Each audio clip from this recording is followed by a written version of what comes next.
सूर्य को जल देने की विधि व 10 नियम। हम सभी यह तो जानते हैं कि सूर्य देव को जल चढ़ाना चाहिए, लेकिन उसके नियम क्या हैं यह सभी को नहीं पता होते हैं। यदि पता भी होते हैं तो सभी नियम नहीं पता होते हैं। इस कारण सूर्य देव को जल चढ़ाने का पूरा लाभ हमें नहीं मिल पाता है। इसलिए आपको सूर्य को जल चढ़ाने का समय व अन्य नियम पता होने चाहिए। इसलिए आज हम आपके साथ सूर्य को जल देने की विधि नियम सहित साझा करने वाले हैं। इससे आपको सूर्य को जल चढ़ाने के नियम क्या होते हैं और उस समय आपको किन किन बातों का ध्यान रखना चाहिए, इसके बारे में जानकारी मिल जाएगी। सूर्य को जल चढ़ाने का सही तरीका। सूर्य देव को जल चढ़ाने के मुख्य रूप से 10 नियम होते हैं। यदि कोई व्यक्ति सूर्य देव को जल चढ़ा रहा है तो उसे इन 10 नियमों का पालन करना आवश्यक होता है। यदि कोई चीज विधिपूर्वक की जाती है तो आपको उसका संपूर्ण लाभ देखने को मिलता है। इन नियमों में सूर्य को जल देने का सही समय, सही मंत्र, दिशा इत्यादि के बारे में जानकारी निहित है। इसलिए अब हम आपके सामने एक एक करके सूर्य को जल देने के नियम रखने जा रहे हैं। आइए जाने इनके बारे में। लेकिन उससे पहले अगर आप भी चाहते हैं कि माता रानी का आशीर्वाद आप पर बना रहे तो इस वीडियो को एक लाइक करें और चैनल को सब्सक्राइब कर ले और कमेंट बॉक्स में जय माता लक्ष्मी जरूर लिखें। 1. सूर्य को जल चढ़ाने का समय। कुछ लोग समझते हैं कि वे जब भी उठे तो उस समय नहा धोकर सूर्य देव को जल दे सकते हैं, फिर चाहे सुबह के 9 बजे हो या उससे भी ज्यादा, किंतु यह बिल्कुल भी ठीक नहीं है। सूर्य देव को रोज जल देने का एक निश्चित समय निर्धारित किया गया है व हमें उसी समय सूर्य देव को अर्घ्य दे देना चाहिए। सूर्य को जल देने का सही समय सूर्योदय का समय होता है। इसलिए जब भी सूर्य के उदय का समय हो रहा हो उस समय सूर्य देव को जल चढ़ा देना चाहिए। यह समय सीमा सूर्योदय होने के 1 से 2 घंटे की ही होती है, अर्थात सूर्योदय होने के बाद अधिकतम 2 घंटे तक हम उन्हें जल अर्पण कर सकते हैं, उसके बाद तो बिल्कुल भी नहीं। ऐसा इसलिए क्योंकि धीरे धीरे सूर्य की किरणों का प्रभाव तेज होता जाता है। ऐसे में यह प्रक्रिया हमें लाभ देने के स्थान पर हानि अधिक पहुंचा सकती है। कुछ लोग सूर्यास्त के समय भी सूर्य को अर्घ्य देते हैं, जो कि गलत नहीं कहा जा सकता। दरअसल सूर्य को अर्घ्य तब दिया जाना चाहिए जब उसकी किरणों का प्रभाव कम हो। 2. सूर्य को जल देने की दिशा। यह आवश्यक नहीं कि सूर्य हमेशा हमें दिखे, अर्थात कभी बादलवाही का मौसम हो या धुंध या कोहरा अत्यधिक हो या फिर कोई और कारण हो जिस कारण हमें सूर्य देव के दर्शन ना हो। ऐसे में सूर्योदय होने का समय नहीं बदलता, इसलिए आप जल देने की प्रक्रिया ना छोड़ें। यह तो हम सभी जानते हैं कि सूर्योदय होने की दिशा पूर्व है व सूर्य हमेशा उदय होता है, फिर चाहे हम उसे अपनी आंखों से देख पाएं या नहीं। ऐसे में आप सूर्य ना दिखने की स्थिति में पूर्व दिशा की ओर मुख करके भी सूर्य दादा को जल दे सकते हैं। 3. सूर्य को अर्घ्य देने से पहले स्नान। सूर्य को जल देने की विधि के अनुसार इस बात को गांठ बांध ले कि आप बिना स्नान किए सूर्य देव को जल अर्पित ना करें, अन्यथा आप इसका आधा अधूरा लाभ ही उठा पाएंगे। नहाने से हमारे शरीर के रोम छिद्र खुल जाते हैं व उनमें से गंदगी बाहर निकल जाती है। सुबह के समय जो सूर्य की किरणें हमारे शरीर पर पड़ती है वे हमारे शरीर के असंख्य रोम छिद्रों की सहायता से अवशोषित होती है। इस कारण यदि आप बिना नहाए सूर्य को जल चढ़ाएंगे तो इस लाभ से वंचित रह जाएंगे। 4. सूर्य को जल किस लोटे में दे। कुछ लोग अपने घर के किसी भी बर्तन में सूर्य देव को जल अर्पित कर देते हैं, लेकिन विधि अनुसार यह सही नहीं होता है। सूर्य देव को अर्घ्य हमेशा तांबे के बर्तन में ही दिया जाना चाहिए, तभी हमें इस प्रक्रिया का संपूर्ण लाभ मिल सकेगा। इसलिए आप भी आगे से इस बात का ध्यान रखें। 5. सूर्य के जल में क्या डालें? आप तांबे के लोटे में शुद्ध जल के साथ साथ कुछ और चीजें भी इसमें डालकर सूर्य भगवान को चढ़ा सकते हैं।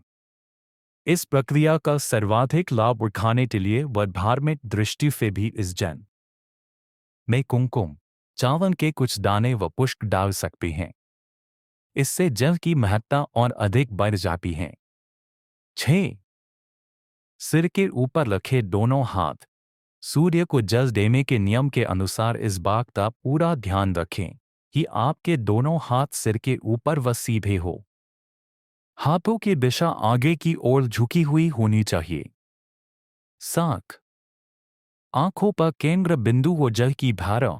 जल चढ़ाते समय आपकी आंखों पर केंद्र बिंदु लोटे से निकली जल की धारा होनी चाहिए। कहने का तात्पर्य यह हुआ कि आप लोटे से निकलने वाली जल की धारा को ही देखें। 8.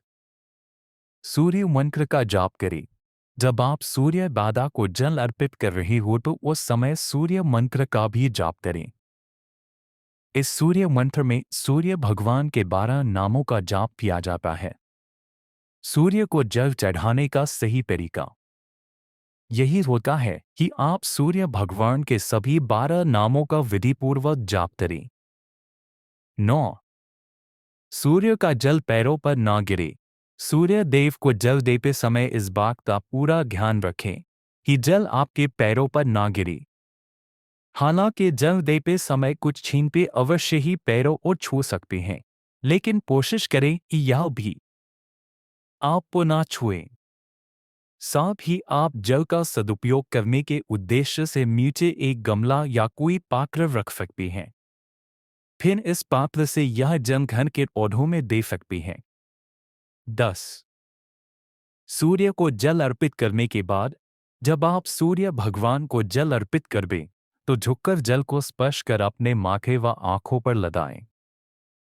इसके बाद इस जल की 3 बार परिक्रमा करें व सूर्य देव को प्रणाम करें। इस प्रकार सूर्य को जल अर्पित करने की यह प्रक्रिया पूरी हो जाएगी।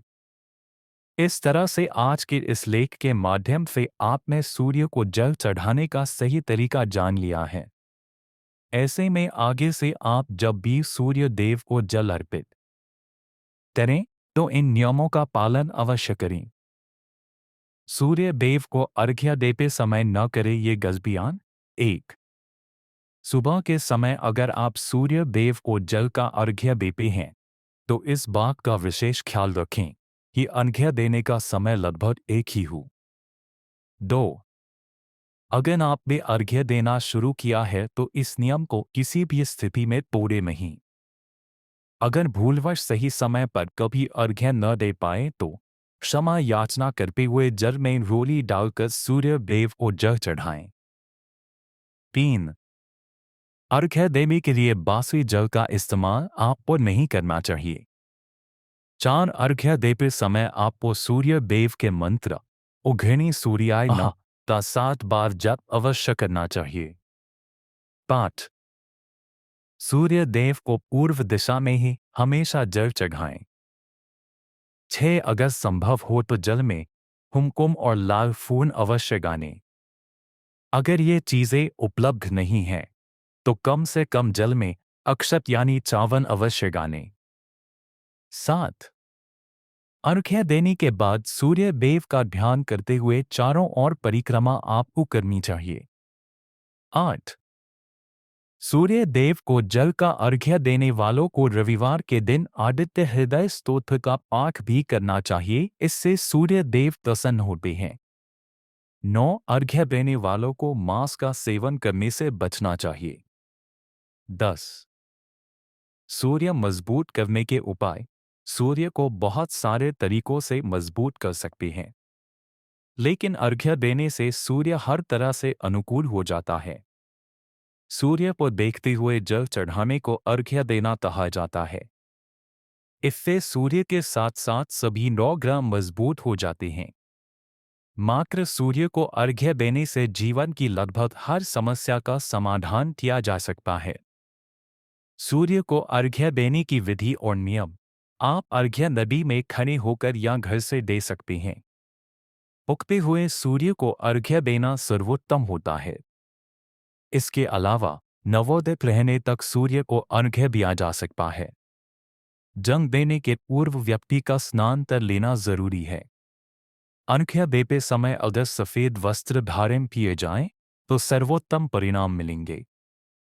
नोटरी या मिट्टी के बले पात्र से जल देना सर्वश्रेष्ठ माना जाता है। प्रतिदिन सूर्य के जल अर्पित करने के फायदे। जिन लोगों की कुंडली में सूर्य कमजोर है उन्हें प्रतिदिन सूर्य को जल चढ़ाना चाहिए। इससे उनका आत्मविश्वास मजबूत होता है। सूर्य को जल देने से समाज में मान प्रतिष्ठा में वृद्धि होती है। सूर्य को जल अर्पित करते समय अपना मुख पूर्व दिशा की ओर रखें। ज्योतिष शास्त्र में सूर्य को आत्मा का कारक बताया गया है। इसलिए आत्मशुद्धि और आत्मबल को बढ़ाने के लिए नियमित रूप से सूर्य को जल देना चाहिए। सूर्य को नियमित जल देने से शरीर ऊर्जावान बनता है। अगर आपको नौकरी में परेशानी हो रही है तो नियमित रूप से सूर्य को जल देने से अधिकारियों का सहयोग मिलने लगता है और मुश्किलें दूर हो जाती हैं। सूर्य को जल देने के लिए तांबे के पात्र का इस्तेमाल करना अच्छा होता है। सूर्य को जल चढ़ाने से पहले पानी में एक चुटकी रोली और लाल फूलों के साथ जल अर्पित करें। सूर्य देवता को जल अर्पित करते समय 11 बार सूर्याय नमः का जाप करना चाहिए। अगर आप नियम के अनुसार प्रतिदिन सूर्य देव को अर्घ्य देते हैं तो आपको इसके कई शुभ परिणाम मिलने लगते हैं। अर्घ्य देने से कुंडली में सूर्य की स्थिति मजबूत होती है और इसके प्रभाव से धन समृद्धि घर में आती है। इसके साथ ही सेहत भी दुरुस्त बनी रहती है। अगर आप नियमों के अनुसार सूर्य देव को अर्घ्य नहीं देते तो वैसे फल आपको प्राप्त नहीं होते जैसे आप चाहते हैं। यह तमाम जानकारी जनरुचि को ध्यान में रखकर दी जा रही है। ज्योतिष और धर्म के उपाय और सलाहों को अपनी आस्था और विश्वास पर आजमाएं। कंटेंट का उद्देश्य मात्र आपको बेहतर सलाह देना है। इस संदर्भ में हम किसी प्रकार का कोई दावा नहीं करते हैं। प्रिय दोस्तों, आज के वीडियो में बस इतना ही। हमारे द्वारा दी गई शास्त्रों अनुसार जानकारी आपको अच्छी लगी हो तो वीडियो को लाइक, शेयर एंड सब्सक्राइब करें और कमेंट बॉक्स में जय मां लक्ष्मी जरूर लिखें। धन्यवाद।